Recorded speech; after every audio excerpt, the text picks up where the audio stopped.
Cuatro cuestiones muy puntuales desde la óptica del querellante. O sea, usted ya entiende que el querellante es uno más de los intervinientes en el proceso penal y sí, sin lugar a dudas, o sea, no ocultemos ninguna carta. El querellante tiene puesto el corazón en razón de la víctima. Trata de que de alguna manera los dolores de la víctima sean escuchados.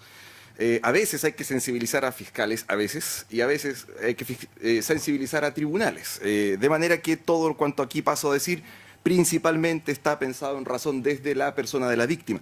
Bueno, cuatro cuestiones muy específicas. La primera, sí, constatar algo muy obvio, muy evidente, pero partamos por ahí. Respecto de las denuncias por tráfico de migrantes o las querellas que hemos presentado por tráfico de migrantes, abren investigaciones difíciles de esclarecer.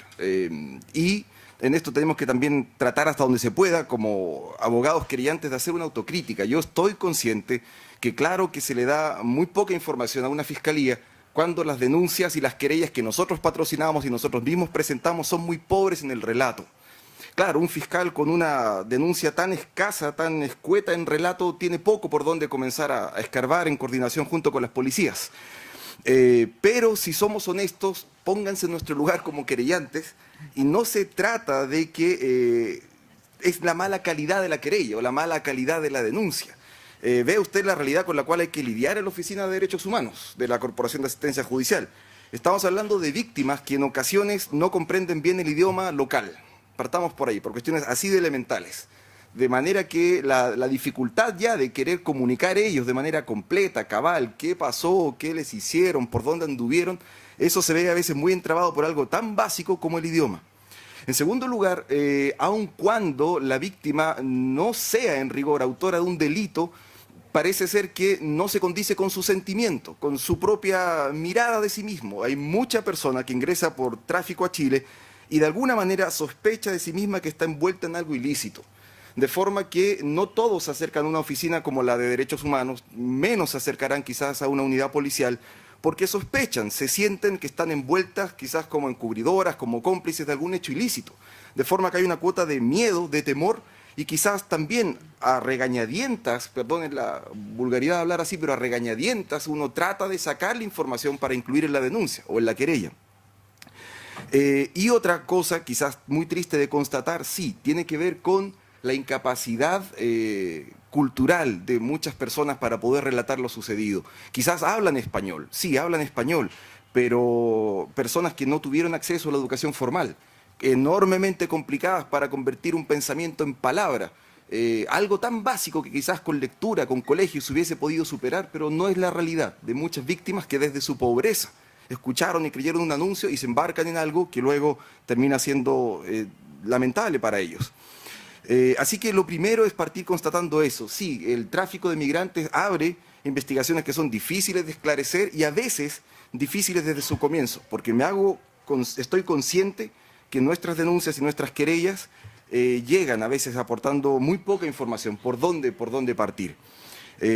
Otro problema práctico que hemos tenido es, y se mencionó acá por parte de Policía de Investigaciones, es cómo tratar a las víctimas del tráfico masivo. Aquí a nosotros nos ha ido mal y no tengo claro por qué, de veras. Me refiero a un caso como el que se acaba de referir, al caso Sky Travel. Ese caso involucró a muchísimas personas que desde República Dominicana llegaban a Chile. En la lógica nuestra, quizás demasiado elemental, pero así lo hicimos, dijimos cada víctima una querella y cada víctima tiene derecho a su querella. Pero ¿por qué digo que nos fue mal? Porque es verdad, la parte buena, la buena noticia fue que esto sí fue investigado en Iquique y sí fue objeto de un juicio penal y hubo sentencia condenatoria. Pero ocurre que no todas las víctimas de esta enorme empresa pasaron por ese proceso penal. De modo que cuando ya están en Chile y siguen siendo víctimas que todavía sufren los coletazos que dejó esta mega empresa Sky Travel, han querido intentar su propia querella. Querella que dura nada, la querella dura lo que se demora en el Ministerio Público en decir que esto ya fue objeto de un juicio que está dictado, ya se dictó sentencia penal condenatoria, y el Tribunal de Garantía ratifica el criterio del Ministerio Público y se aplica sobreseimiento definitivo por cosa juzgada. A nuestro criterio no debiese ser así. Creemos que cada víctima tiene derecho a su querella. Estoy dando cuenta de algunas cuestiones muy prácticas, muy concretas, para tratar de sacarle provecho desde el rincón específico desde donde hablo, una corporación de asistencia judicial. desde donde estaba. Segunda cuestión. Segunda cuestión. Hay un problema grueso que se produce, y acá quizás, perdonen lo técnico, pero es necesario decirlo. Se nos produce un problema técnico cuando entran a chocar, y estoy seguro que esto ya se abordó en la mañana, a chocar aparentemente hay un choque de dos normas jurídicas. Una, el 411 bis del Código Penal sobre tráfico de migrantes, y otro, el artículo 69 del Decreto Ley 1094. Nos parece que hay una colisión que está jugando en perjuicio de las víctimas. Nos parece que el artículo 69 de ese citado decreto ley es el que pretende sancionar, llamémoslo de esta manera, a quienes están envueltos en ingresos irregulares. Ahí hay que entrar a lidiar si ese ingreso irregular debe ser leído como ingreso ilegal o como ingreso clandestino. En Chile estas distinciones quizás se están comenzando a hacer. Otras realidades como la española, esto está resuelto más o menos hace ya un buen tiempo. Don Juan Bustos Ramírez explicaba la diferencia entre uno y otro, pero ahí nosotros tenemos el ilegal cuando en puesto fronterizo, en puesto habilitado se falsea la documentación, clandestino cuando se ingresa por puestos no habilitados. Pero esa norma del artículo 69 pareciera ser que es la norma que es usada por autoridades administrativas con competencia para conocer asuntos de migración para perseguir al migrante, sin siquiera muchas veces concederle el beneficio de la duda cuando el migrante dice yo ingresé en un contexto de tráfico. Entonces, misma persona con dos calidades sobre ella. Por un lado, refiere ser persona que ingresa a Chile por la vía del tráfico de migrantes, pero al mismo tiempo se le imputa ser la autora dolosa de un ingreso clandestino. Nos parece que esa dualidad respecto del mismo sujeto es una contradicción que no debiese ser. Ese decreto de ley 1094, además de poner en duda fuerte su origen, el momento histórico cuando esa norma nace, además de la dudosa legitimidad de esa norma, lo cierto es que debiese entenderse ya superada, ya derogada en razón del Protocolo de Palermo y del 411 bis del Código Penal. Son normas pro persona, de forma tal que esta contradicción no debiese ser. Nosotros creemos que si se trata de un respeto, de una cuestión de honor hacia el Protocolo de Palermo, bueno, el Protocolo de Palermo establece que a la persona que ingresó por la vía del tráfico de inmigrantes no se le persiga criminalmente. El énfasis no puede estar puesto en ella. El énfasis debe estar puesto en el jalador o coyote quien lucra, explotando la necesidad a quien le urge entrar al país. De forma que debiésemos ya despejar esa contradicción y a lo menos, esa es una idea para conversarla. Toda vez que una víctima relata que hay un tercero que recibe un monto de dinero para facilitar el ingreso, eso debiese ser abordado como tráfico y en consecuencia descartarse de inmediato cualquier capítulo administrativo de sanción por la vía del ingreso clandestino. Nos parece que debiese primar el tráfico de migrantes y dejar entonces el artículo 69 con la dificultad que tiene de interpretar qué se quiere sancionar en verdad con el artículo 69. Podría, por ejemplo, usarse para sancionar a quienes por sí mismos, sin depender de nadie, sin desembolsar ningún dinero, han ingresado de manera ilegal o clandestina a Chile. Un tercer punto que quisiera mencionar ligado con esta contradicción de normas se produce cuando, en estrecha relación con lo ya dicho, al migrante por un lado se le necesita para que la investigación pueda prosperar en su calidad de, concedámosle por ahora el título, víctima de tráfico de migrantes. Pero por otro lado se ha iniciado en su contra, por lo que dije recién, un proceso de expulsión administrativa, en razón de que se le reprocha ser el autor de ese ingreso clandestino. Entonces, insisto, piense como querellante. El querellante escucha a su víctima. Ve usted el susto, el temor que tiene una persona a quien por un lado se le pide quédese con nosotros un poco más, lo necesitamos en la oficina, el Ministerio Público va a necesitar su declaración probablemente para la investigación y un posible juicio oral. Pero piense que, por otro lado, la administración del Estado ya busca a esa misma persona para expulsarla. Aquí hay que problematizar esto diciendo, es una solución que hemos parido por necesidad en la oficina. Es decir, si a la administración tanto le importa sancionar a este migrante, si de veras tanto le importa, bueno, si le concede el beneficio de la duda y fue persona que ingresó por la vía del tráfico, pero el Estado de Chile no tolera su presencia, pongámoslo en esos términos radicales, por alguna razón el Estado de Chile no tolera su presencia, bien, usando el protocolo de Palermo, esa persona la pueden sacar del Estado, la pueden sacar desde el territorio del Estado.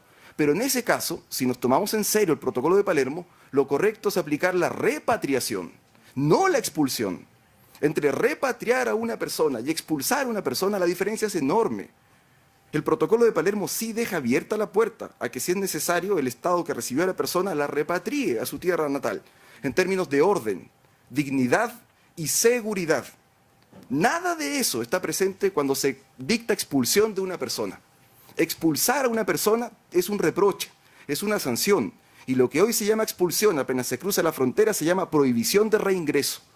De forma entonces que, si el Estado de Chile pretende poner fuera de sus fronteras a esta persona, bueno, debiese, por una cuestión de respeto al protocolo de Palermo, usarse la figura de la repatriación, no de la expulsión.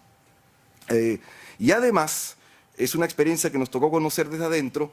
Si se insiste en perseguir a los migrantes que refieren, según su propio relato, haber pagado a un tercero, a un coyote, para ingresar a Chile, pero se insiste en verlos como autores de ingresos clandestinos, delitos, bueno, podríamos, quiera Dios que no sea así, pero podríamos volver a lo que vivimos en el verano del 2013, un caso importante de no olvidar, sino vale la pena recordarlo. El verano del 2013, la Oficina de Derechos Humanos, a través de una acción de amparo, y en esto también luego estuvo presente el Instituto Nacional de Derechos Humanos, a través de acciones de amparo logran poner de manifiesto ante la Judicatura que permanecían privados de libertad por varios días, varias semanas, a lo menos una veintena de personas extranjeras en dependencias de policía. Solo se sabía que habían ingresado, no se sabía cuándo iban a recuperar su libertad. No se sabía porque no había plazo, solo se estaba a la espera de que se cumplieran los requisitos para que la expulsión se hiciera posible. Entonces, personas que permanecen privadas de libertad con plazo indeterminado, personas que permanecen privadas de libertad sin que ningún órgano jurisdiccional sepa de que permanecen privadas de libertad, ni controlen las condiciones en que están privadas de libertad. Y además, las condiciones en que se ejecutaba esa privación de libertad. Bueno, todo esto, ¿para llegar a qué punto? Varios de los que estaban privados de libertad hasta el día 8 de marzo del 2013, cuando la 9ª sala se constituye en terreno, baja los calabozos y decreta al día siguiente la libertad inmediata de prácticamente el grupo completo, no todos, pero algunos de los que recuperan su libertad, ¿cuál era el único ilícito que habían cometido? El ingreso clandestino. El ingreso clandestino del artículo 69. De manera entonces que, es cierto, hoy los protocolos han cambiado. Y hoy día no debiese repetirse al 2016 lo que se vivió el verano del 2013. Pero note lo problemático. Esto ha sido mejorado en razón de un protocolo. El protocolo depende de las autoridades de turno. No es la certeza, no es la seguridad que un ciudadano, una persona puede tener cuando las normas jurídicas, no los protocolos, las normas jurídicas están puestas a su favor. De forma tal que si no tenemos claro y no sabemos hacer distinciones entre víctimas de tráfico e ingreso clandestino, no vaya a ser cosa que se modifica el protocolo, se prioriza la persecución administrativa del migrante y se puede volver, por ejemplo, a esa mala práctica que, insisto, a Dios gracias, hoy día se supone superada, pero en razón de un protocolo. No porque haya variado el decreto ley, que aún sigue vigente, y no porque hay normas jurídicas nuevas respecto de asuntos migratorios. Última cuestión. Sí es cierto, uno como querellante, claro que tiene puesta la camiseta por la víctima, pero no por eso uno debe renunciar a problematizar algunas cuestiones que quizás se detectan como inconsistencias en el tipo penal de tráfico de migrantes. A mí me parece, esto es para conversarlo, para discutirlo, que tal vez lo que hoy día tenemos como 411 bis solo tiene un núcleo de lo que es verdaderamente punible y algunas aristas que podrían ser mejor resueltas en razón de derecho administrativo sancionador. Me parece que lo verdaderamente punible es la figura del coyotaje, de ese tercero que recibe un dinero explotando la necesidad ajena para poder, ¿no es cierto?, cruzar la frontera, facilitar o promover el ingreso de una persona al Estado. Pero los incisos segundo y tercero del 411 bis, me parece que ahí está verdaderamente lo que el derecho penal debiese perseguir. Porque en ese coyotaje lo que hay es una puesta en peligro o una lesión efectiva, podría llegar a ser, de bienes jurídicos personalísimos. Mientras que los incisos primero y cuarto dicen relación con cuestiones que en verdad pareciera ser que es el Estado protegiendo una política pública a través de derecho penal. Eso es problemático. Cuando el Estado comienza a proteger sus políticas públicas mediante la penalización de conductas, uno podría hacer la crítica desde el derecho penal como necesidad de última ratio, De forma tal que el verdadero problema, me parece, para conversarlo, es el coyotaje bien explicado en los incisos segundo y tercero del 411 bis. Cabría sí agregar ahí, sobre todo en razón de la experiencia mexicana hacia Estados Unidos, una eventual lesión o una eventual puesta en peligro la autodeterminación sexual de las personas. Me callo con este último comentario y permítanme hablar, esta es la ventaja de estar cesante, ¿no es cierto? Permítanme hablar como teólogo frustrado, un minuto, en 60 segundos despacho esto. Como teólogo frustrado pienso lo siguiente, me llama mucho la atención que desde Moisés, 1500 años antes de Cristo, ya venga la insistencia del acuérdate de la viuda, del huérfano y del extranjero. Luego aparece el maestro de Galilea, la Palestina del siglo I, y en alguna de sus parábolas los héroes eran los extranjeros, el buen samaritano. Hacer esto, hacer del extranjero una persona a quien se le debe un buen trato, es una paradoja. Al extranjero sigue siendo un sujeto incomprendido, pero a quien se le sigue debiendo un buen trato. Eso.